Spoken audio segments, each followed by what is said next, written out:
He looked like the kind of man anyone would trust. Clean-cut, charming, polite. No one could imagine that behind this calm and intelligent appearance lived one of the most dangerous predators in modern history.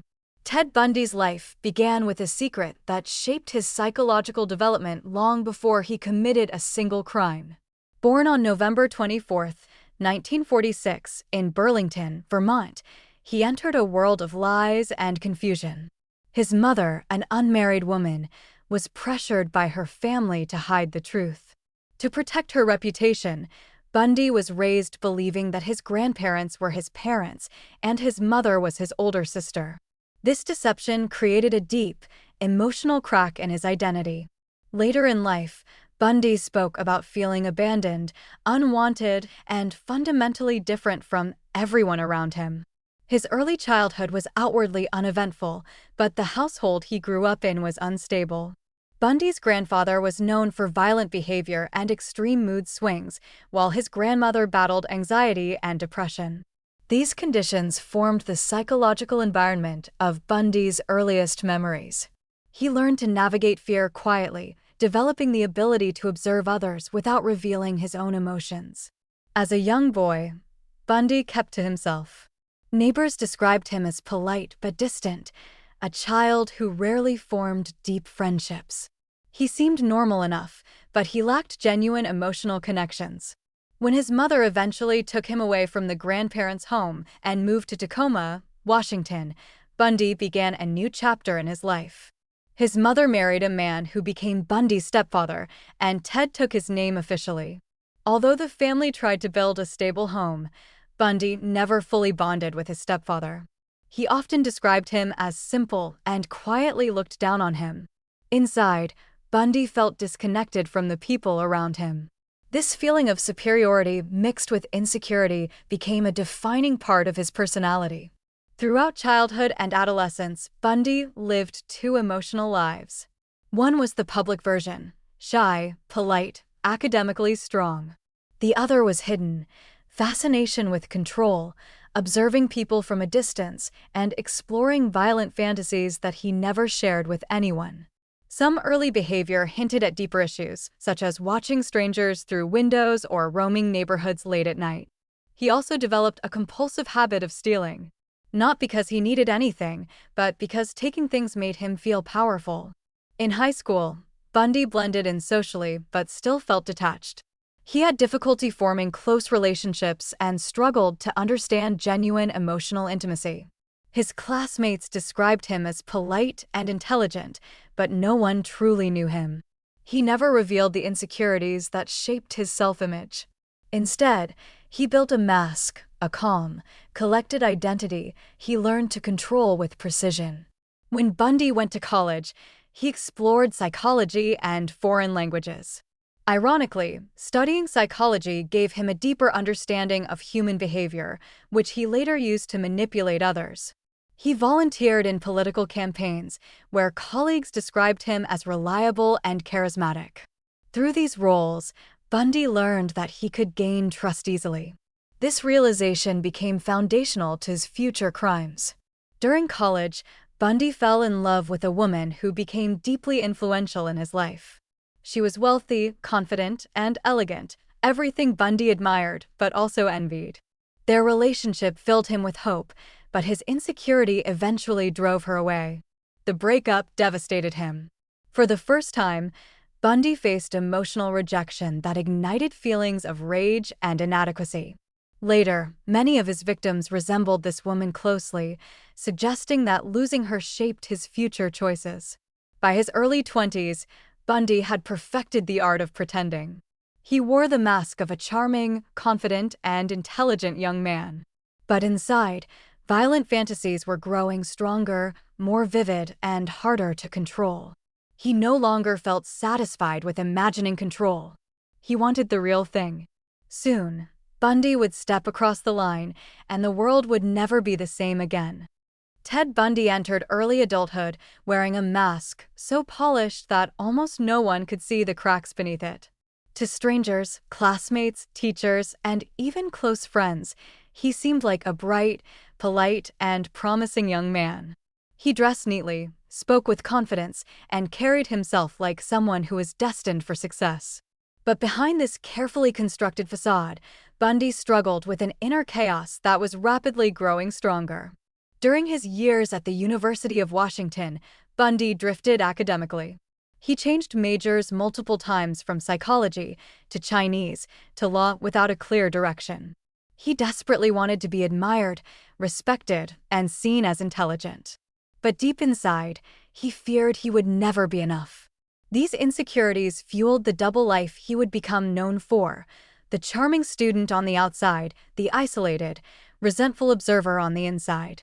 It was during this period that Bundy entered a relationship with a woman who would unknowingly influence the rest of his life.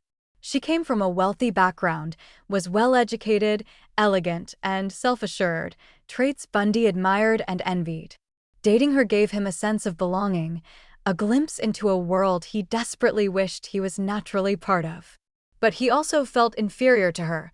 He sensed that she came from a level of stability and social class that he believed he could never genuinely achieve. Eventually, the relationship ended, leaving Bundy heartbroken and humiliated. This breakup planted a deep psychological wound. Many later noticed that Bundy's future victims shared striking similarities with her: long brown hair, parted in the middle, a certain elegance and confidence. His crimes wouldn't be random. They would reflect his bitterness, rejection, and desire to regain power over the type of woman who once made him feel small. After the breakup, Bundy attempted to reinvent himself. He threw himself into political campaigns, volunteering for Republican causes, and even serving as a crisis hotline volunteer. Ironically, this job required him to comfort people struggling with fear, trauma, and suicidal thoughts. Those who worked with him remembered him as patient, calm, and attentive. The contrast between his helpful public persona and his private fantasies was chilling. Bundy also began dating a single mother, creating the image of a responsible family man. He acted loving, responsible, and trustworthy. Her young daughter even saw him as a father figure. But Bundy's need for control, manipulation, and emotional dominance was growing. Maintaining these relationships wasn't about love, it was about power. He enjoyed being adored, depended on, and admired. It fed the fragile ego beneath his mask. During these years, Bundy began engaging in behaviors that hinted at his darker tendencies. He peeped through windows at night. He stalked women from a distance, memorizing their routines. He shoplifted frequently, not out of necessity, but because he liked the thrill. These acts were Bundy's early forms of dominance and control. They were tests, experiments, rehearsals for the crimes he hadn't yet committed but already fantasized about. Eventually, Bundy attempted to reconcile with the wealthy ex-girlfriend who had once rejected him. He charmed her again, acting confident, successful, and emotionally stable. She believed he had changed. For months, they rebuilt the relationship, and once Bundy felt that he had fully regained her trust and affection, he suddenly cut off all contact with her. He didn't argue, didn't explain, didn't say goodbye. He simply vanished from her life. This cold, calculated act wasn't about closure. It was about vengeance. It was Bundy proving to himself that he could gain power over her, reverse the dynamic, and leave her feeling abandoned, just as he had once felt.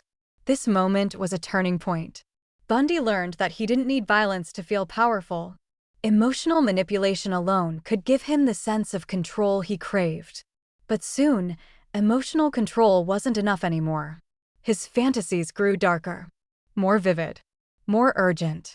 He fantasized about overpowering women, not just emotionally, but physically. He imagined situations where he determined whether someone lived or died. These fantasies didn't frighten him, they excited him. By the early 1970s, Bundy was fully living a double life. On one hand, he was the polite political volunteer, the ambitious law student, the loving boyfriend.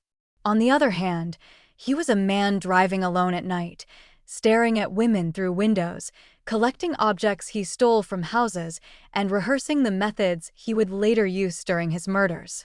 The mask he wore had never looked more convincing, and the darkness behind it had never been stronger. Soon, Bundy's fantasies would cross the final boundary, the one that separates thought from action. And once he crossed it, there would be no turning back. By early 1974, Ted Bundy was living a life divided between false normality and growing darkness. His fantasies were no longer private thoughts, they were desires demanding action. He had rehearsed, watched, followed, and imagined. And now he reached the point where imagining wasn't enough.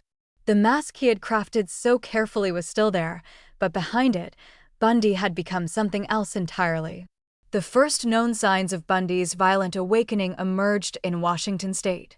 Young women began disappearing from Seattle and the surrounding areas, students, professionals, women with bright futures who were living ordinary days when everything changed in a single moment. These disappearances didn't follow the usual patterns police were used to. There were no signs of struggle, no witnesses, no crime scenes. Women simply vanished. The first victim believed to be connected to Bundy was a young woman taken from her home in the early morning hours. Her room showed signs of a violent struggle, but she was gone.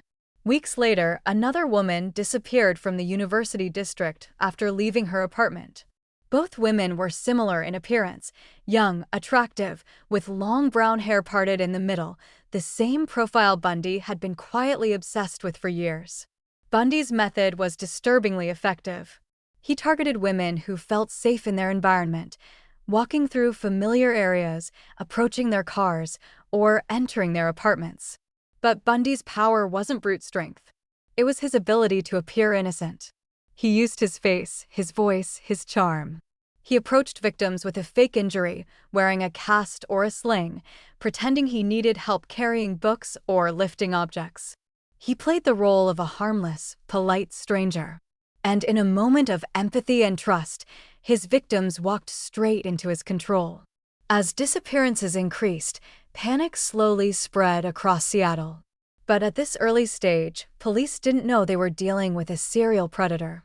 The cases seemed isolated, random, disconnected, until February 1974. That winter, reports emerged of a late-night attack on a student inside her sorority house at the University of Washington. She survived barely and suffered permanent injuries. The brutality of the attack stunned investigators. The victim described her attacker as a clean-cut man who struck without warning and vanished into the night.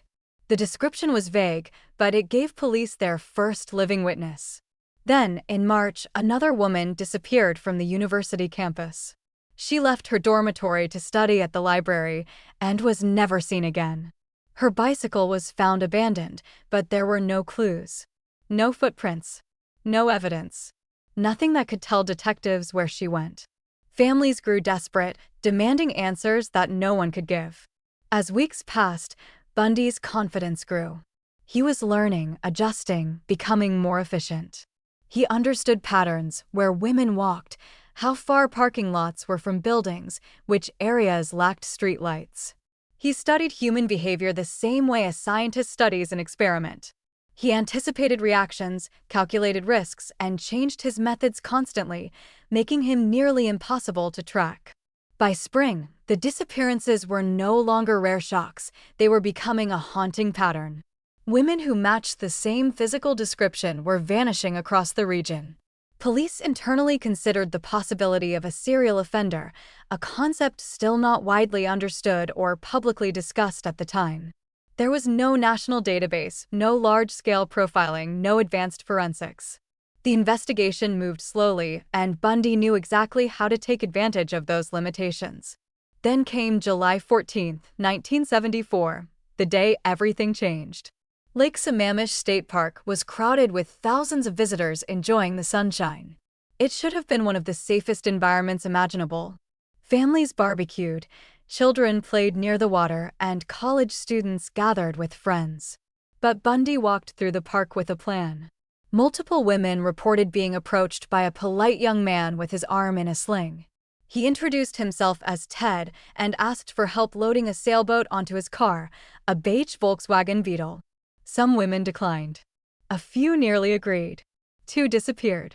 Witness descriptions matched perfectly: handsome, slim build, arm in a sling, introducing himself by name. For the first time, investigators had multiple witnesses who saw the same man at the same place on the same day, using the same story. And they had a name, Ted. This was the breakthrough investigators needed, but not the one they could act on immediately.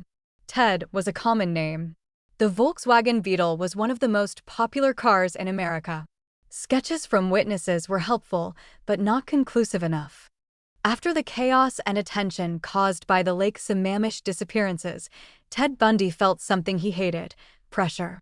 His carefully constructed mask had held for years, but now police had a face, a name, and a car description. People were watching. Students were cautious. Reporters were circling the story like sharks sensing blood. Bundy knew Washington was becoming too dangerous. So he did what predators do when hunted: he relocated. Bundy moved to Utah under the guise of a fresh start, enrolling in law school at the University of Utah. To everyone around him, it looked like an ambitious, responsible step. A young man determined to improve his career. But Bundy wasn't looking for a new path in life. He was searching for new victims. Utah had no idea that the man sitting in classrooms, clean-shaven and polite, raising his hand to answer legal questions, was the same man who had terrified Washington state only months earlier. The pattern began again almost immediately. Women in Utah started disappearing with the same eerie suddenness that had haunted Seattle. One vanished leaving a party. Another disappeared while walking to her dorm. Another never made it back to her apartment. The cases were just as baffling: no witnesses, no clear crime scene, no connection between victims except their resemblance and their tragic fate. Bundy's methods remained consistent. He approached women with fake injuries, often wearing a cast or using crutches. His tone was gentle, his smile warm, his behavior calm. Victims felt safe enough to walk with him, unaware that every step brought them closer to a trap meticulously planned in his mind. In Utah, Bundy started getting bolder. He learned from his mistakes in Washington. He avoided crowded places after Lake Sammamish, targeted women in quieter areas, and varied his approach more carefully. He studied law enforcement routines, listened closely to news updates, and adjusted his behavior in real time. He wasn't killing impulsively, he was strategizing. But even the most calculated predators make mistakes. One night, Bundy approached a young woman in a parking lot. His usual charm wasn't enough this time. She sensed something was wrong. When he tried to handcuff her, she fought with everything she had. She managed to escape, bruised, terrified, but alive. She provided investigators with one of the most valuable descriptions they had ever received: a detailed account of Bundy's face, his clothing, and most importantly, his car, the beige Volkswagen Beetle. This survivor changed everything. Meanwhile, disappearances began appearing in neighboring states, Colorado and Idaho. A woman was taken from her dorm in Colorado. Another disappeared while walking to her car after class. Another vanished near a ski resort. Bundy was constantly moving between states, using interstate gaps in communication to stay invisible. At the time, police forces operated independently. There were no shared databases, no instant record transfers, no coordinated manhunts. Bundy knew this better than anyone. His life in Utah looked completely normal from the outside. He attended law classes, went on dates, smiled at neighbors, and maintained a relationship with his long-term girlfriend back in Washington. He called her often, sounding affectionate and stable. The contrast between his daily life and his nightly violence was staggering. He could commit an abduction one evening and sit in a lecture hall the next morning as if nothing had happened. But then, for the first time, Bundy's confidence betrayed him. Late one night in August 1975, a patrol officer noticed a Volkswagen Beetle driving suspiciously through a residential neighborhood. When pulled over, Bundy appeared nervous. Inside his car, police found items that sent chills down their spines: masks, rope, handcuffs, and tools that could be used for breaking in or restraining someone. These items weren't everyday objects, they were tools of control. Bundy was arrested. This was the turning point investigators across several states had been waiting for. His Volkswagen matched multiple reports. Witness descriptions matched his appearance. They finally had a suspect who fit nearly every element of the emerging pattern. Police departments in Washington, Utah, Colorado, and Idaho began contacting each other. Slowly, painfully slowly, the pieces came together. Bundy was soon charged with attempted kidnapping. His calm, polite demeanor didn't fool investigators anymore. Underneath the charm, they saw a man hiding an enormous secret. But even now, Bundy refused to lose control. He studied legal motions, participated actively in his defense, and acted confident about the outcome. He believed he was smarter than everyone else, investigators, lawyers, judges. And as his future darkened, his desperation quietly grew. Because Bundy knew something the police didn't. He wasn't planning to stay in custody. Bundy's arrest in Utah didn't end the nightmare, it only paused it. Behind bars, he acted calm, polite, and helpful, just as he always had. Guards saw him as cooperative. Other inmates described him as intelligent and respectful. But what people didn't realize was that Bundy was never calm. He was planning, watching, calculating. His mind was not on court strategies or legal defenses. It was on freedom, and on the killings he was desperate to continue. After his conviction for attempted kidnapping, Bundy was transferred to Colorado to stand trial for murder. The evidence was building, and Bundy knew that if he lost, the consequences would be far worse than anything he had faced before. The walls were closing in on all sides, and Bundy's fear of losing control pushed him toward a decision that would shock the entire country. His first escape happened in June 1977 inside the Pitkin County Courthouse in Aspen. Because he insisted on representing himself, he was allowed access to the law library, a privilege he used not for legal research, but for studying the building's structure. While a guard stepped outside for only a moment, Bundy climbed out of a second-story window and sprinted into the woods. He twisted his ankle during the fall, but managed to disappear into the mountains. For 6 days, he survived by breaking into cabins, stealing food, and navigating the wilderness. But the terrain was brutal, and Bundy wasn't prepared for life on the run. Exhausted, starving, and disoriented, he was eventually caught. This should have been the moment where authorities ensured he would never escape again. But they underestimated him a second time. Back in custody, Bundy was placed in the Garfield County Jail, a small facility with less security than his crimes warranted. Bundy immediately began studying the building. He noticed that the ceiling of his cell had a loose panel. If he could squeeze through it, he could crawl into the jail's attic. He spent weeks dieting intentionally, losing significant weight so he could fit through the narrow opening. On the night of December 30th, 1977, Bundy made his move. After lights out, he climbed into his bed, placed books under the blanket to create the illusion of a sleeping body, then crawled through the ceiling. He moved silently through the attic until he reached a spot directly above the jailer's apartment. The jailer was away for the night. Bundy dropped down into the empty room, put on stolen civilian clothes, and simply walked out the front door. By the time guards realized his bed was filled with books, Bundy was already gone. This escape was far more successful than the first. Bundy stole a car, drove through the snowy mountains, and made his way to Denver. From there, he boarded a flight to Chicago, then traveled through Michigan, Atlanta, and finally to Tallahassee, Florida. He used stolen IDs, fake names, and cash he had hidden before his arrest. His goal was simple: disappear completely and start killing again. Once in Tallahassee, Bundy rented a small room under an alias at a boarding house near Florida State University. At first, he kept a low profile. He walked the campus, watched students, and studied the routines of young women. He couldn't control his urges anymore. They were stronger, more volatile, more desperate than ever. The months in jail had changed him. The anger he felt toward the legal system, toward women, toward the world, all of it fueled a rage burning beneath his calm exterior. On January 15, 1978, Bundy unleashed that rage inside the Chi Omega sorority house.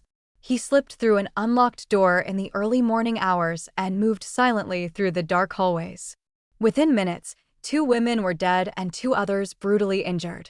It was one of the most savage attacks of his life, chaotic, frenzied, filled with destructive violence that showed how far he had spiraled. But Bundy didn't stop there. Only a few blocks away, he broke into another apartment and attacked a fifth woman. Then he disappeared back into the night as if nothing had happened. Florida was thrown into terror. Police patrolled campuses, students slept in groups, and families frantically called their daughters.